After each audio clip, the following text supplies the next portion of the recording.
Retrouve les Chacals en direct tous les mercredis à 21h sur Futur Radio. Et si tu aimes nos replays, abonne-toi, active la cloche et partage nos vidéos.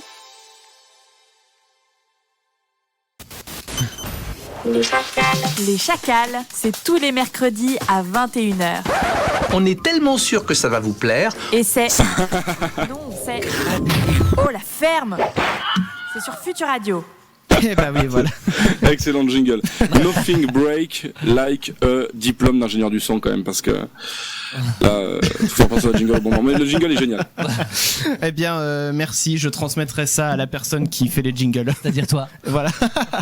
Celui qui a un diplôme d'ingé son. Aussi, voilà, on peut le transmettre si tu veux. Il va prendre tous les honneurs et puis moi j'aurai plus rien. Les amis, nous sommes les Chacals, vous l'avez compris, et nous allons pouvoir démarrer comme il se doit cette interview, voilà, de Clément qui est avec nous ce soir. Ça va, Clément? Parce que oui, j'ai l'habitude d'appeler Clément Clem. Donc, oui, ne confondons pas. C'est quand même un bon surnom de merde. Non mais moi ça va très bien. Je sais pas si Clem va bien, moi Clément va bien en tout cas, voilà. Et est-ce que Clem va bien? Mais oui, ça va. Bon bah c'est bien, formidable. tout le monde est là. Alors du coup, Clément, je vais te laisser te présenter un petit peu plus qui tu es, ce que tu fais, etc. Voilà, j'ai dit que tu étais mentaliste, mais à mon avis, tu sauras mieux expliquer que moi tout ce que c'est. Alors je suis mentaliste, hypnotiseur, performeur sceptique, c'est-à-dire que je fais de l'illusionnisme psychologique. C'est-à-dire que je manipule les pensées, je donne l'impression de lire dans les pensées grâce à de l'influence, de l'analyse comportementale, parfois des choses un petit peu plus psychologiques, plus juridiques, des fois de l'illusion totalement prosaïque, aussi juste des trucages, mais qui vous donnent l'impression que j'arrive à pénétrer vos pensées. D'accord, et ben c'est très bien résumé.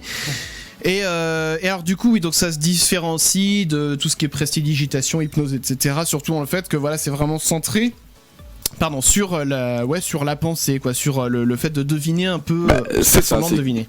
En magie, on a des effets comme apparition, disparition, transformation. Nous, on est dans la lecture de pensée, l'influence, la prédiction. Oui, c'est très différent. D'accord. Est-ce que ça fait longtemps que tu fais du mentalisme? Moi ça fait ça fait longtemps, parce que j'ai commencé en fait à hypnotiser des gens 2012-2013, en même temps que j'ai découvert, en fait je suis un des rares qui a découvert l'hypnose avant le mentalisme. La plupart des mentalistes arrivent au mentalisme en faisant un peu de magie avant. Moi j'ai jamais fait trop de magie, j'ai jamais été très doué. J'ai toujours fait de l'hypnose en revanche, et je suis arrivé par là dans le mentalisme, ouais. D'accord. Ok, donc t'as pas fait du tout d'études en rapport avec la psychologie par exemple avant? J'ai commencé j'ai commencé par amour de la psycho, hein. C'est d'ailleurs ça qui m'a fait découvrir le scepticisme scientifique, qui m'a fait débunker la psychanalyse, etc. Mais j'ai commencé à faire des études en psychologie, et déjà la scène s'est imposée à moi. J'avais plus du tout le temps pour les études, et puis voilà quoi, je voulais être indépendant assez vite. D'accord. Ok, et est-ce que le spectacle, le mentalisme, c'est la branche dans laquelle tu t'es toujours vu, ou est-ce que tu aurais pu faire un autre métier? Moi j'ai toujours hésité. Quand j'étais petit, je voulais faire oncologue, je voulais guérir le cancer. C'est différent. J'hésitais entre oncologue, astronome ou pirate. Voilà, c'est vraiment les trois. C'est vraiment un truc qu'on veut faire quand on est gamin. Voilà, quand j'étais petit, c'était soit Michel Simès, soit Jack Sparrow. Chacun ses totems. Vraiment, chacun ses totems. Et en fait, le mentalisme s'est imposé plus ou moins à moi, ouais. D'accord. Il y a juste, je fais la petite parenthèse, que c'est un sujet, moi, je crois qu'on n'a même jamais abordé ici. Il y avait des métiers que vous vouliez faire quand vous étiez gamin, Damien par exemple? J'en ai aucune idée. J'ai aucun souvenir de ça. Le premier? Non. Ouais, Clem peut-être. Électricien, le premier, je pense. Électricien. Ah ouais. Ouais. Moi c'était un peu pareil dans le bâtiment, je voulais être maçon. Clem, j'ai envie de réaliser ton rêve. J'ai une appli qui a sauté il y a ça 15 jours. Et je te peux un TGV Max si tu veux, tu viens changer ça. Et moi pour ma part, moi je voulais faire plein de métiers, mais à la fois, c'est-à-dire que je voulais pas être ou ça, je voulais être ça et ça et ça, et je pensais avoir le temps de tout faire, tu vois. Et donc je voulais être, alors il y avait cuisinier, il y avait je me rappelle plus, je me souviens qu'il y avait cuisinier, en tout cas ça c'est sûr. Ouais. Et je voulais il y avait peut-être pompier. Cuisinier maçon, tu sais, dans le non mais c'est ça, des trucs n'avaient rien à voir. Et oui, je voulais être chanteur aussi. Il bouche les trous avec la crème pâtissière. Le mec, au lieu des gâteaux, il fait des parpaings. Moi, je veux dire un truc, quand j'ai eu des artisans qui ont travaillé sur une maison, généralement t'as des mecs qui chantent pendant qu'ils posent des parpaings, donc chanteur maçon en tout cas c'est jouable. C'est vrai, ça se tient. Il y a moyen. Et puis pour peu effectivement qu'au lieu de poser des parpaings tu fasses une tarte au citron, tu allies les trois, ça y est, c'est fait. Je suis pas sûr que ta maison tienne avec de la crème pâtissière. Clairement, si tu remplaces le ciment par la crème pâtissière, c'est un vrai débat là que vous avez. Et l'isolation avec la crème fouettée. Non, oui, c'est un vrai débat. Faut pas nous lancer sur la bouffe en fait. Est-ce que tu fais des parpaings après la crème au citron? Je préfère pas savoir. La dernière fois en fait que j'ai entendu une histoire comme ça, c'était dans Hansel et Gretel, si vous voulez, où il y avait une maison en pain d'épices. Donc ça remonte un peu quoi. Donc si c'est vraiment un vrai débat sur la solidité d'une maison en pain d'épices, on peut le faire quand je suis pas là aussi. Bon, dans ce cas, ce qu'on va faire, c'est on va reprendre les questions de base. Je déconne. On va reprendre les questions de base du coup. Alors moi, du coup, ce que je voulais savoir, histoire quand même de revenir un peu sur le mentalisme, comment tu trouves tes idées de numéros de mentalisme? Est-ce que t'as des lignes un petit peu où tu te dis, par exemple, t'es dans la rue, tu te dis tiens, ça serait bien. Comment ça se passe? Non, je plagie tout. C'est la grande mode, copie comique, tout ça. Voilà, c'est ça. Non, bien sûr, non. Arrêtez. Moi, je défends Gad Elmaleh par rapport à ça. Non, mais peu importe. En tout cas, il y a quelque chose de l'ordre de l'inspiration, c'est vrai, qui vient. Je suis très influencé moi par ce qui se fait en Grande-Bretagne et en Amérique. J'aime beaucoup des mentalistes comme Darren Brown. Et en fait là actuellement là j'ai créé un truc que j'aimerais faire en YouTube original. Alors je sais pas exactement si ça pourra se faire un jour ou pas. Je suis en train de le scénariser. Mais qui va se passer avec des voitures. Voilà. Et donc j'ai eu l'idée en allant voir une course de Formule 1 au circuit Paul Ricard. Et je me suis dit j'aimerais bien faire un truc de mentalisme avec des voitures, avec un peu de budget, un truc un peu cool. Des fois ça peut être dans la vie de tous les jours, des fois je peux chercher également à vouloir faire un effet particulier. C'est-à-dire qu'en fait il y a beaucoup de mentalistes qui m'apportent des effets en mode purée, regarde, j'ai un super tour, alors je t'explique, en gros tu caches une pièce sous un objet et j'arrive à deviner sous quel objet est la pièce, et j'ai envie de répondre en fait quel est le super héros dont le super pouvoir est de deviner des objets sous les pièces, enfin des pièces sous les objets, tu vois, ça n'existe pas. Par contre, du coup, j'aime bien moi m'inspirer des choses que les gens veulent faire et rêvent de faire. Quoi. On a tous rêvé de. Là, par exemple, on est allé filmer. Vous connaissez Doctor Who, j'imagine. Oui. Dedans, il a du papier psychique. Oui, exact. Oui. Et donc en fait il a du papier psychique et il arrive à se faire passer pour un policier par exemple. Et donc ce qu'on est allé faire récemment dans la rue là qu'on a filmé, ça va peut-être sortir bientôt, je sais pas quand, mais j'ai les rushs, c'est que je suis allé avec dans les rues de Aix-en-Provence et j'ai montré du papier psychique. Enfin, c'était en fait, si vous voulez, on a collé du filtre à café sur un portefeuille, mais je voulais refaire un espèce de truc qui fasse papier psychique. D'accord. Et je suis allé montrer en fait du papier blanc à des passants en me faisant passer pour un policier. Je leur ai demandé leur papier et ils me les ont donnés, tu vois. Donc c'est avec beaucoup de conviction. Ah oui, alors qu'il y avait absolument rien sur le bout de filtre. Il y avait absolument rien sur la carte et ça se voit sur la caméra que je leur montre un papier blanc, quoi. Donc c'est génial. Et donc en fait avec de la persuasion et de la psychologie sociale, ça fonctionne très bien. Et donc du coup voilà, ça c'est le Doctor Who qui m'a carrément inspiré, tu vois, un truc où la réalité rattrape la fiction, quoi. D'accord. Ah non mais j'ai hâte de voir cette vidéo, cette petite expérience, parce que je pense que ça peut être très sympa à voir. Et puis surtout voir les gens se faire berner, on leur montre un bout de papier blanc et ils comprennent pas ce qui se passe. Pour un nouveau format dont je suis en train de faire des pilotes en ce moment, mais je vous en dis pas plus. On sait pas trop si ça va être en télé, sur internet, sur quel format. Il y a des trucs dans la rue, il y a des trucs avec des célébrités. Je suis en train de faire un peu tout ça, ça va être sympa, je pense. La hype, là tu nous hype de ouf. Il a commencé à nous parler des nouveaux formats. Moi justement j'ai parlé des formats que tu fais actuellement. Bien sûr. Tu utilises beaucoup YouTube pour partager des extraits des expériences de mentalisme. Est-ce que tu prévois de faire des vidéos un peu comme celle sur Bruno dans un format un peu plus destiné à YouTube? Du coup, on en a parlé plus en fait, ça peut paraître crétin, mais je me fiche vraiment de ce que YouTube demande. C'est-à-dire que si jamais je demande aux gens ce qu'ils attendent d'un mentaliste sur YouTube, ils vont attendre Fabien Olicard parce que c'est quelque chose qu'ils connaissent déjà et que Fabien fait mieux que moi puisqu'il fait du Fabien et c'est Fabien qui a inventé le Fabien, si tu veux. Donc moi, je vais faire du Clément Fraise et du coup, je me soucie pas vraiment de savoir quel format ou quel truc. J'avais fait sur Uri Geller, il durait 30 minutes parce que ça suffisait à débunker une torsion de cuillère et à raconter un peu les grands moments de sa sa vie. Bruno, on est sur quelque chose qui est contemporain, où je considère que ce qu'il fait n'est pas bien et où il arnaque des gens. Et donc du coup, ma volonté était vraiment. Là, je sais pas trop ce que je peux dire, ce que je peux pas dire, mais Bruno, c'est pas fini. Voilà, ça va être un truc en 3 actes. Et il y a l'acte 2 qui arrive mi-décembre, soyez prêts. Mais en gros, dans un mois, là, il y aura une énorme hype. Tu vas voir, ça va être énorme. Je peux rien vous dire, mais imaginez le plus que je puis faire pour Bruno, ou contre Bruno du moins, multipliez-le par 5 et vous allez avoir ce qui va se passer. Oh là là là là. Si vous voulez.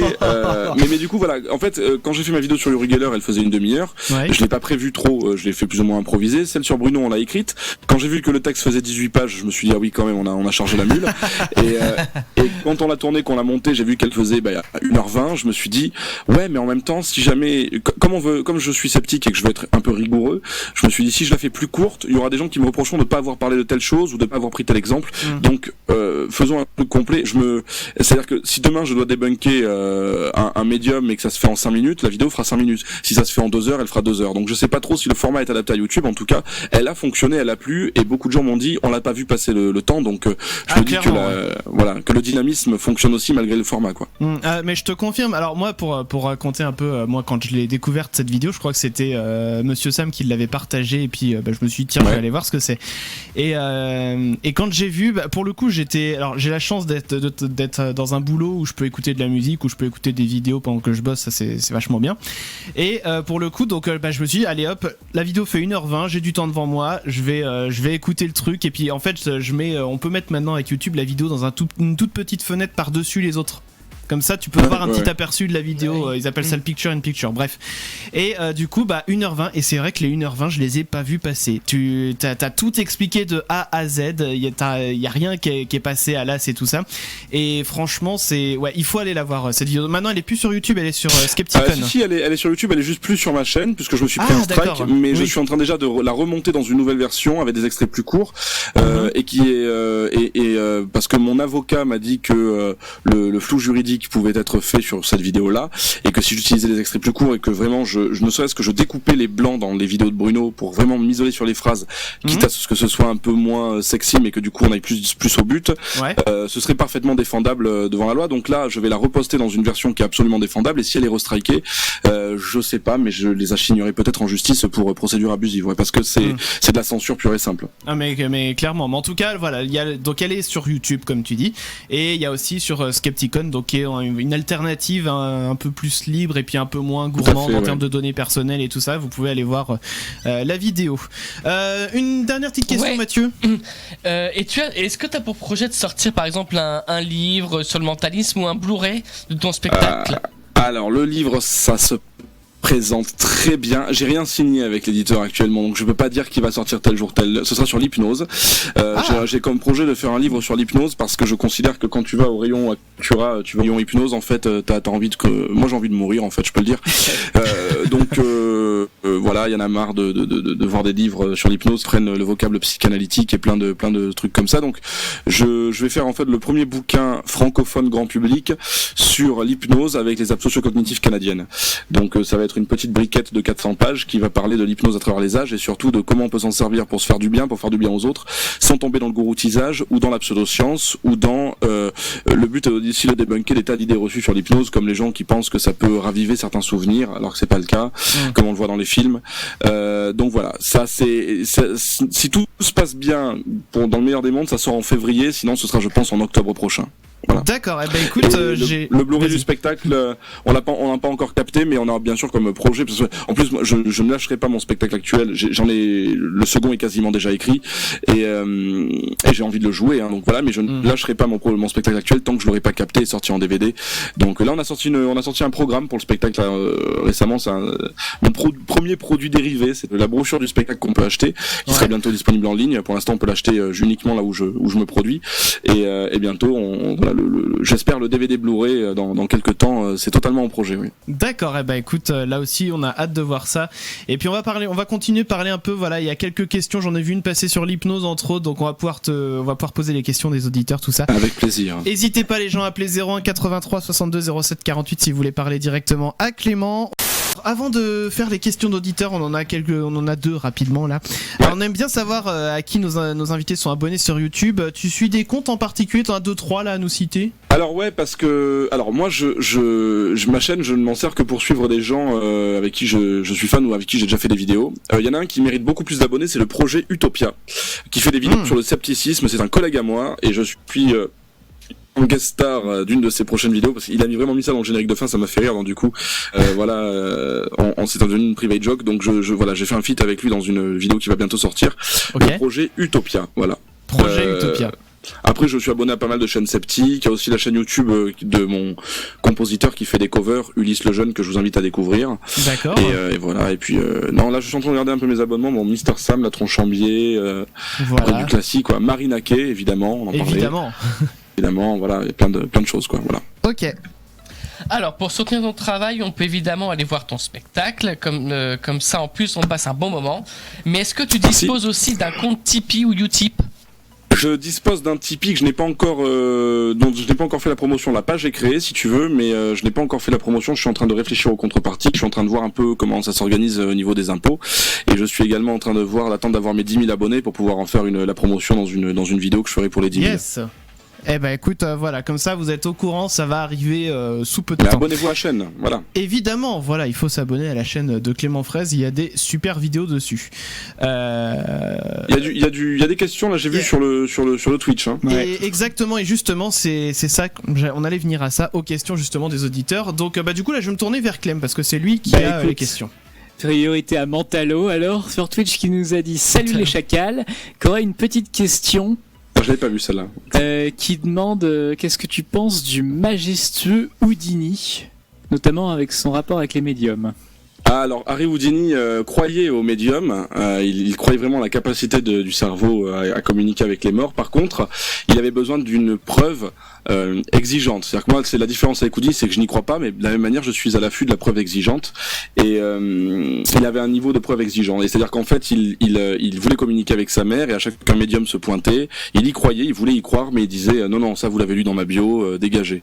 Et il a fait un défi qui n'a jamais été relevé, donc il avait confié, je crois, une enveloppe dans un cercueil. Enfin, ses ayants droit, les héritiers de Houdini ont encore le défi, il est encore en jeu. Je crois que c'est le défi Houdini, n'a jamais été remporté, c'est un peu la légende. Et il a pour communiquer. Donc j'aime beaucoup Harry Houdini, j'aime beaucoup son rapport avec les médiums, et le projet Utopia a fait une super vidéo dessus justement, que je vous recommande pour en reparler un peu. Il faut aller voir le projet Utopia. D'autres questions sur Twitch, Clem? Alors moi j'ai pas d'autres sur Twitch, je sais pas si t'en as vu passer d'autres auxquels tu voulais répondre. Je suis en train de regarder. Ah mais alors tu m'as enlevé la partie la plus sympathique de la question de Mentalo. Parce que tu as magnifiquement répondu déjà, mais si tu veux on peut Clément la est-il reposer. célibataire? Ah ben alors oui. Alors Clément est extrêmement open, on peut en parler. Est-ce qu'on peut prendre 10 minutes là-dessus? Alors voilà. Non, je plaisante bien sûr. Ton compte Tinder, qu'est-ce que tu mettrais sur ton compte Tinder? Bon, écoute, j'en ai une nouvelle là si tu veux. Je ne supporte pas Tinder, ça fait partie des choses, je suis allergique à ce genre de principe, on va à gauche ou à droite selon le physique, c'est pas très intéressant. Voilà, bah écoute, comme ça tout est dit. Voilà. Alors du coup, moi je vais regarder ce que sur... Clem a d'autres questions, je crois. Oui, je l'ai coupé en fait. Ah mais pardon, allez. vas-y, évidemment. Mais on nous demande est-ce que tu as un spectacle prévu pour Bordeaux? Et puis j'en ai vu passer un autre aussi qui me disait du côté de Lille qui a été envoyé par l'app. Donc comme ça tu peux peut-être donner une réponse tournée de spectacle. Ben, j'ai des bons contacts sur Bordeaux. Oui, je pense que ça va se faire. Alors il y a plein de villes qu'on me réclame, beaucoup de villes universitaires notamment de par la présence d'enseignants chercheurs ou de jeunes étudiants sceptiques. Donc oui, Bordeaux, Lyon, Toulon aussi dans le sud de la France, Toulouse, Angers aussi on m'a demandé, Caen, Lille. Je vous promets que ça va arriver. Encore un peu de patience, même Paris. Nantes, faut venir à Nantes. Nantes, je vous promets, je viendrai aussi. Nantes, en plus je connais bien la compagnie du Café Théâtre que vous connaissez sans doute. Ah oui, bien sûr. Qui sont géniaux avec Morgane que j'embrasse. Donc Nantes, j'adorerais venir en tournée aussi. Tout ça est en cours de discussion avec ma production et c'est beaucoup plus compliqué que ça de mettre une tournée sur pied contrairement à ce qu'on pourrait croire. Mais encore un peu de patience, voilà, ça va arriver. Très bien, bah écoute, si un jour tu passes par Nantes, tu viens nous faire la bise et puis on sera ravis de... On ira à la compagnie du Café Théâtre. Évidemment. Mentalo est intéressé apparemment, mais Mentalo, envoie-moi un message sur ma page Facebook, tous négocient. Je vais prendre. Alors, à moins que. Non, Clem, du coup, c'était bon, c'était la dernière qui me disait. Moi, par contre. Pour le Twitch, c'est bon. Ok, alors, du coup, moi, je vais prendre par contre une question qui est arrivée sur Il y a Twitter. Bertrand. Attends, il y a Bertrand sur Twitch. Twitter aussi. Il y a Bertrand sur Twitch, Camille. On sait que Mentalo, c'est Fabien Olicard.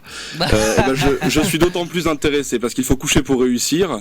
Et Fabien ne me l'a jamais proposé honnêtement, mais voilà. Non, mais blague pas. Fabien est un collègue que j'embrasse, qui je fais des bisous. Voilà. Oh bah alors. Du coup, donc on a Mimoso qui n'est pas avare de questions en tout cas. C'est ça qui est bien. Continuez de réagir avec le hashtag les chacals.